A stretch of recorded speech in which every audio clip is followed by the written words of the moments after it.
Bonjour, avez-vous entendu parler de cette petite affaire qui a fait pas mal de bruit? Un buraliste de la ville d'Uzès, dans le Gard, raconte avoir reçu en septembre une étrange lettre anonyme. Un homme tenait à lui présenter ses excuses pour un vol de bonbons qu'il avait commis dans son magasin lorsqu'il était enfant. Dans l'enveloppe, il y avait mis un billet de 50 €. L'aveu et la demande de pardon s'achevaient en bénédiction. Je vous souhaite le meilleur pour vous, vos proches et votre commerce. Cet événement improbable m'a fait réfléchir, à cause du bruit qu'il a fait, mais surtout en raison de la grandeur d'âme qu'il atteste et par ce qu'il dit de l'humanité. Nous avons tous besoin de belles histoires, et qu'y a-t-il de plus beau qu'une histoire de rédemption? Dans l'ambiance grise que reflètent trop de médias, un trait de lumière fait du bien. Grâce aux mêmes médias, donc, nous voilà tous bénéficiaires d'un pas si petit geste. Il a en tout cas bien plus de valeur que ce billet de 50 €, valeur que j'imagine elle-même plus élevée que celle des bonbons volés. La conclusion d'un article de presse qui raconte l'anecdote m'a amusé. Je cite: « Le patron du bureau de tabac aura en tout cas pu faire des heureux puisqu'il a décidé de partager ce billet de 50 € entre ses 3 filles. » Faire 3 heureuses avec 16,60 € chacune, on en parle comme s'il avait gagné le gros lot au loto. Symboliquement, c'est pourtant cela. L'amour se diffuse de façon exponentielle, il est sans prix.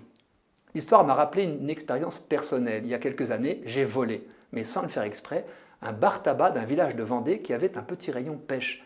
Je n'ai réalisé qu'en arrivant sur mon lieu de pêche que j'avais payé la boîte d'appât, mais oublié de faire passer à la caisse la cuillère à mulet que je tenais en main. Elle devait valoir 3 € environ. Un sou est un sou. Ma conscience ne m'a pas laissé tranquille et m'a poussé sans trop tarder dans cette boutique. Hélas, il y avait écrit sur la porte « Fermeture exceptionnelle pour cause de maladie ». Il m'a fallu attendre l'année suivante pour régler ma dette. Et lorsque j'ai expliqué à la buraliste étonnée la raison de mon retard, elle m'a répondu les yeux embués que son mari était mort. Cela a provoqué un bref échange poignant.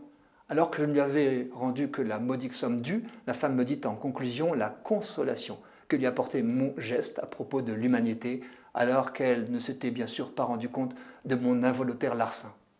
Je reviens au geste du petit voleur repenti. La presse rapporte les propos du buraliste d'Uzès. Cette personne a remis l'église au milieu du village, elle dort tranquille, cela lui a fait du bien de m'envoyer 50 € et moi, j'ai trouvé ce geste bienveillant. J'aime son image de l'église au milieu du village. C'est notre dignité sacrée qui explique que nous avons une conscience qui nous taraude. Le geste de repentance et de réparation est typiquement humain. Il marque notre différence radicale vis-à-vis des animaux. On pourrait presque dire un être humain, c'est quelqu'un qui est capable de demander pardon et de réparer les torts qu'il cause. Alors tous détaillants de l'amour et du pardon? Vaste programme qui nous appelle à démultiplier cette bonne nouvelle.